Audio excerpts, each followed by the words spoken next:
What I'd like to do in the next 25 minutes is give you the Cliff Notes version of the slides I provided you, so don't worry, I'm not going through all of them, and tell you a little bit about recent advances in my field, inflammatory bowel disease. And like you just heard from Dr. Fury, I'm going to tell you about the fact that we've had a lot more failures than successes, but at least speculate in terms of what we can learn from our failures. So to give you a brief and somewhat complicated overview of IBD pathogenesis, as with all of the diseases you are interested in and heard about, there's a genetic susceptibility in the context of environmental factors, which could include diet, hygiene, antibiotics, enteric infections, cigarette smoking, some of the things you're familiar with and you heard about yesterday. This leads to immune dysregulation that ultimately results in the pathogenesis of our diseases. Now, compared to the diseases that most of you in the rheumatology world think about, there's another critical component here that we integrate into our pathogenesis. You heard about the enteric microbiota yesterday, and the enteric microbiota is probably more implicated in inflammatory bowel disease than any other chronic human disease to date, although you heard it's the implications for the microbiota probably across all, if not most, diseases that we think about. And then there's also this epithelial barrier in the gut, this one single layer of epithelial cells that provides both a physical and immunologic interface with the external environment, which includes the microbiota. So this is the pathophysiologic framework that we think about in IBD. And to break this down into a little more detail, let me discuss the genetics of IBD. We have been one of the great successes in our field in understanding complex genetic disorders. And as of last count from a Nature paper in 2012, we're up to over 160 IBD loci that may contain 600 different coding proteins. So we have a lot of work to do to unravel this, and as a functional biologist, this makes you want to jump off the roof, right? But as I'll tell you, I think that in terms of thinking of therapies in the future, many of these genes and loci are lining up in important immunologic pathways that are going to help us specifically target therapeutic approaches to the right patients, which is where we need to go in my disease as well as any of the diseases you're interested in. So with all of these genes, one could ask the question, why are there so many? Did these genes evolve to create Crohn's disease and ulcerative colitis? I don't think so. So really, is there something we could learn about the evolutionary biology of these diseases through our genetic findings? And this is where the genetics relates back to a lot of the problems that you're interested in. So if we look at the described IBD loci today, you actually see that 53 of them overlap with a lot of the diseases that you've heard about and you're interested in, including the spondyloarthropathies, type 1 diabetes, multiple sclerosis, psoriasis, psoriatic arthritis. So there are these common inflammatory signatures that we're finding by the genetics. Now, it gets even more interesting because there is overlap with IBD and the diseases you guys are interested in with genes that determine Mendelian susceptibility to mycobacterial disease, as well as some loci that confer susceptibility and resistance to leprosy and other mycobacterial infection. So what's going on here? We're seeing a lot of the same genes that confer susceptibility to chronic inflammation confer susceptibility and or resistance to infectious organisms. And in fact, if we look at some of the overlapping Mendelian susceptibility to mycobacterial disease genes with IBD and chronic inflammatory diseases, we see a lot of genes that lie in the pathway for even the clinicians would recognize IL-12, 23, some of the JAK proteins that are downstream of IL-12, 23 signaling. So these are pathways that lead to development of inflammatory T helper 1 and T helper 17 14 cells. So we see infections and inflammation in the same genetic profiles here. So what can we speculate about this? So a question that may make sense out of this is that the evolution of inflammatory bowel disease may be that genes that predispose to IBD actually confer survival advantages early in life, in particular through protection against infections. And in fact, an exuberant T helper 1, Th17 inflammatory T cell response or diminished regulatory T cell activity may have been selected for by endemic infectious organisms in populations. Well, we're in the era of hygiene. We're in the era of antibiotics. Environmental pressures have changed dramatically. And in fact, I would argue that the environment has changed much, much faster than our DNA could ever adapt over a short period of time. So under modern environmental pressures, these genes, which in the past had protected against infections, may lead to other problems. And I think that's what we're seeing in a lot of the diseases we're interested in. Now, you heard about the microbiome yesterday, and the question is, are we only 10% human? And I'm probably giving all of us a bit too much credit. And in fact, we may be 1% human, and there may be 100 microorganisms currently colonizing our gastrointestinal tract for every mammalian cell in our body. And a lot of the work has gone to characterizing dysbioses in inflammatory bowel disease, so changes in the bacterial populations, but we've also come to appreciate that there's an enteric virome and an enteric fungome that may contribute to the pathogenesis of inflammatory bowel disease. So as complicated as all of this is, it's not as simple as just bacteria. So this is the framework by which we're going to think about new therapies in inflammatory bowel disease. And one of the points I want to make through the rest of my talk is that the gut is a very special organ, and we have to encounter issues that perhaps you don't have to think about when you're thinking about the joint, or as you'll hear later, the skin or the brain. This is a histologic section of normal colon, which illustrates some of the special features of the gut. How do I know it's normal? Because it says so on the top of the slide, right? And just to orient you, what we're looking at here, the area at the top of the slide is the GI lumen. So this is where all the bacteria and viri and fungi initially encounter, and this is where the bacteria and fungus live anyway, separated by one tiny layer of epithelial cells that invaginate into these crypts, as we call them here, in the gut. And if you look on the other side, so this is us rather than the outside now, what you see here is the lamina propria, and within the lamina propria, you see all of these blue dots. What are these blue dots? These are immunologic cells. These are about 50% T and B cells in here, as well as cells of the innate immune system, macrophages, dendritic cells, separated by this one epithelial cell from the external environment. If this was any other organ in the human body, and this was looked at by a pathologist, he would see all these blue dots and say, this is chronic inflammation. In the gut, this is normal, this is homeostasis, and the point that I'll make is that a lot of these cells are there to maintain homeostasis. So the T cells and B cells have regulatory properties. The B cells make IgA, which actually helps maintain homeostasis. The antigen-presenting cells in the gut actually direct the T and B cell response towards normalcy, towards homeostasis. And this is why we, in the normal state, we don't react against our own enteric microbiota and dietary antigens.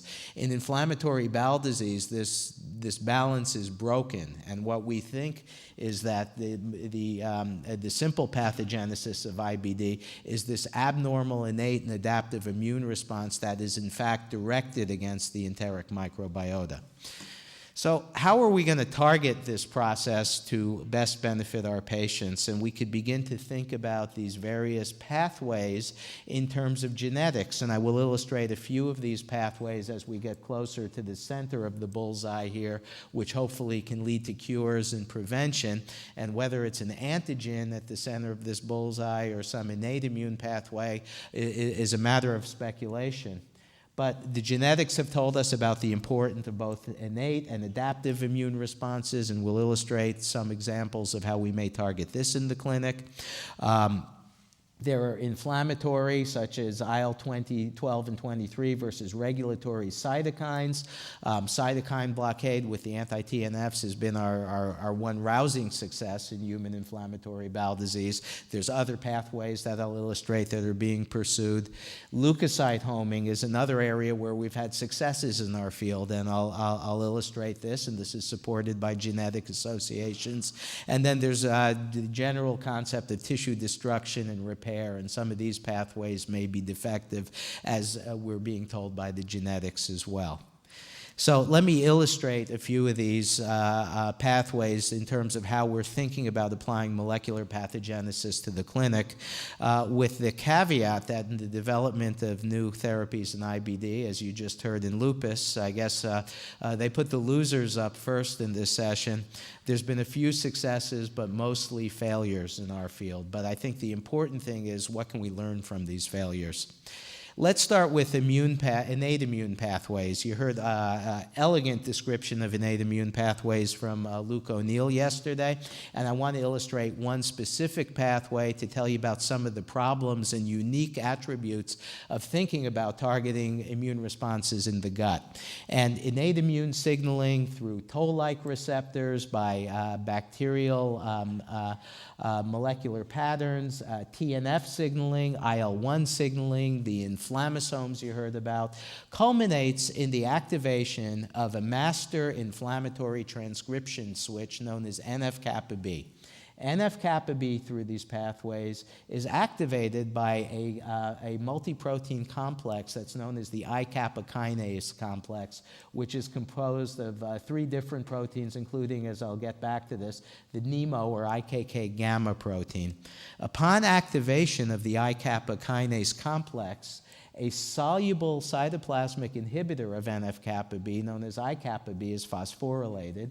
This phosphorylation event leads to ubiquitination of I-kappa B, which then leads to degradation by the proteasome, which with translocation of NF-kappa B into the nucleus of an inflammatory cell, which then mediates the transcription of the bad actor inflammatory genes that we're all familiar with, including TNF, IL-12, IL-23, and many, many others. So this is a master inflammatory transcriptional switch that we're talking about, activated by innate immune responses. Well, using NF-kappa B as an example, what I'd like to make the argument is that immunotherapy of IBD is like the real estate market. It's all about timing and location. So what do I mean by this?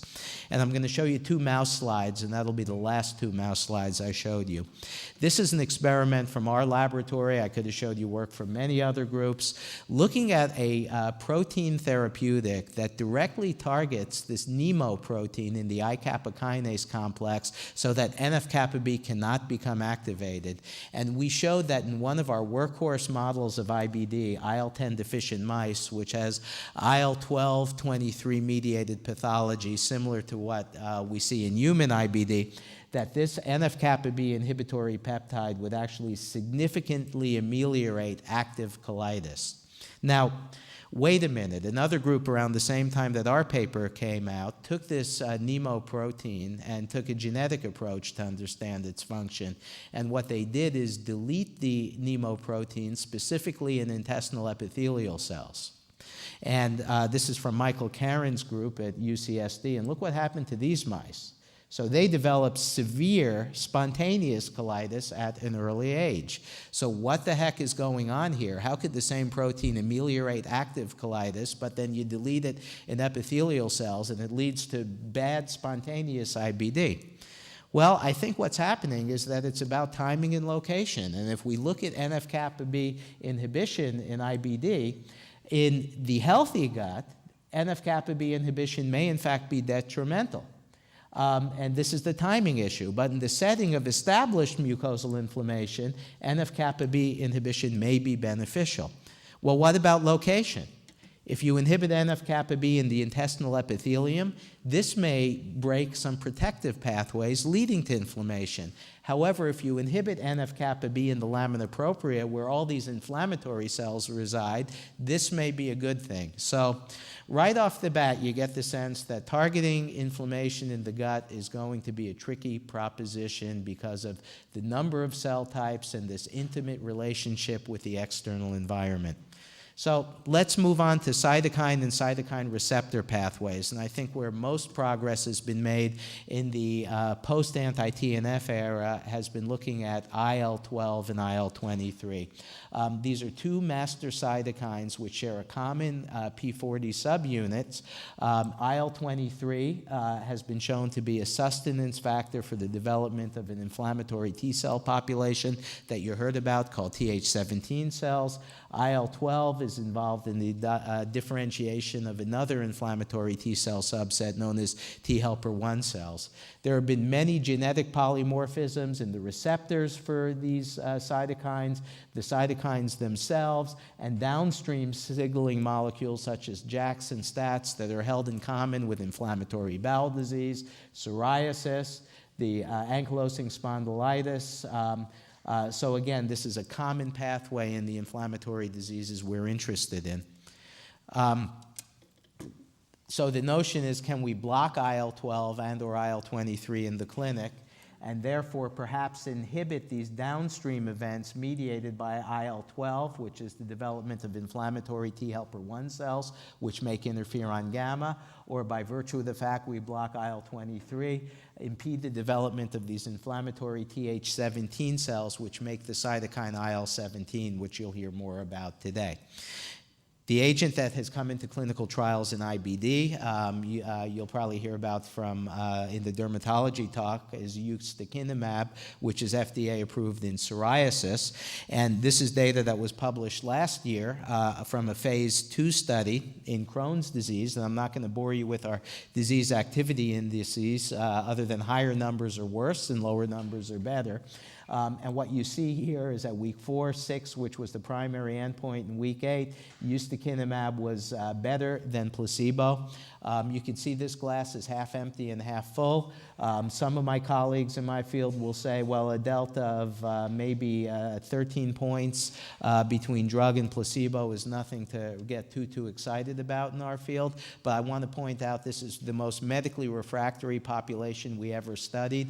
Everyone in the study has failed one TNF inhibitor. 50% of the people in the study has failed 2 or 3 TNF inhibitors. So this is a real unmet medical need in Crohn's disease. So I actually see this glass as half full. So the next question that people wanted to ask from a mechanistic and therapeutic perspective, what's downstream of IL-12 and IL-23? So can we get a more specific therapy? And the logical target and the hot cytokine was interleukin-17, which is actually induced in these Th17 cells by IL-23. So the experiment was tried, and I think you're going to hear about successes of IL-17 blockade in the dermatology talk. And we tried blocking IL-17 in Crohn's disease, thinking that this may be the answer to why Ustekinumab works. And what we found in this clinical trial, quite surprisingly and frighteningly, is that the patients treated with secukinumab, which is an anti-IL-17A antibody, actually did worse, significantly worse, than patients treated with placebo. And this really changed a whole paradigm that was emerging in our field and led us to the notion that IL-17 may be a protective cytokine in the gut, even though it may be deleterious in other organ systems. So we have a lot to learn about what's downstream of IL-12 and IL-23. Although I think in IBD the role of IL-12/23 is fairly well established, the downstream effectors are less clear. It's probably not IL-17. We have a trial of an IL-17 receptor antagonist that was also negative in Crohn's disease. It's probably not interferon gamma, where we've had negative trials. However, there are other IL-17 family members that exist. You heard about IL-21, another Th17 byproduct yesterday that may have inflammatory effects. There's IL-22, which actually has a homeostatic role and is made by Th17 IL-17 cells. And there's studies in mice showing that IL-23 in the absence of lymphocytes may actually mediate colitis. So there may be mechanisms we don't quite yet understand. Well, moving on to other pathways that you heard about, so I could be brief in terms of mechanistic introductions. How about T-cell co-stimulation? How's that going to work in inflammatory bowel disease? And abatacept, or CTLA-4 Ig, as you heard, binds to B7 on antigen-presenting cells, and it therefore inhibits this important second signal that leads to the generation and full activation of effector T-cell populations. Now, when I show you this data, keep in mind that there's a co-stimulatory signal expressed on regulatory anti-inflammatory T cells, which is CTLA-4 itself. And that, we go back to the histology slide I showed you in the gut, where there's all these T cells there in normalcy, and many of them have a regulatory phenotype.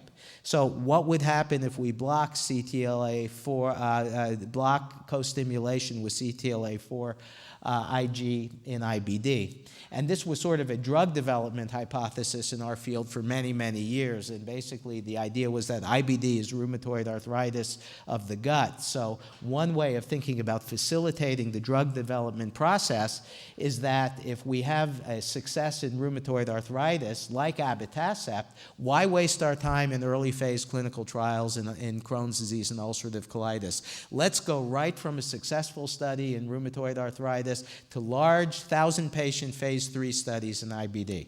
Well, here's what happened. We ended up with a large, well-designed negative study in both Crohn's disease and in ulcerative colitis. And in fact, if you look at some of the earlier time points, this is another example of where IBD patients treated with abatacept may have done worse than the placebo-treated patients. So could this have been predicted? And I always hearken back to a case report that was published in our trade journal, Gut, in 2006. And this was a patient with rheumatoid arthritis who was treated with CTLA-4 Ig and developed de novo ulcerative colitis during therapy, which then went away when therapy was stopped, and the patient was re-challenged, and the ulcerative colitis developed again. So here's someone where the joints got better and colitis got worse. And I think what this is telling us is, again, it's a question of location. And the gut is normally packed with these T regulatory cells, which are probably trying to prevent inflammation, and CTLA-4 Ig in this instance may have inhibited them enough to see worsening of disease and certainly no therapeutic benefit. So JAK inhibitors, you guys have heard a lot about Tofacitinib, so I won't belabor the mechanism of action. But in terms of a potential T-cell therapeutic that works in IBD, we have this really great data that was published in the New England Journal last year in ulcerative colitis. And in our field, it's very rare to see such a dramatic dose response in terms of a therapeutic in IBD. And we're actually seeing a 35% difference in treatment between active drug and placebo, which is quite a large delta for our field. So this is very exciting in ulcerative colitis. However, the data in Crohn's disease was actually negative, and we don't know if that's because of differences in disease activity indices. I don't think that this is not a good target in Crohn's disease. I think in general, Crohn's disease, for some of the reasons you heard in lupus, is just a harder disease to study with disease activity indices that are much more of a moving target than in ulcerative colitis, where our disease activity indices are actually hinged on endoscopy, so very objective. Okay, my final topic I want to go through is adhesion and homing of cells to the gut, because this is where we've also had successes. And what I'd like to define for you is a series of molecular interactions, which I like to refer to as mucosal and inflammatory zip codes. Inflammatory cells that circulate through the blood express cell surface proteins known as integrins that are the zip code that tells these cells it's time to leave the blood vessel and go to a mailbox, which could be a site of inflammation or it could be an organ-specific mailbox.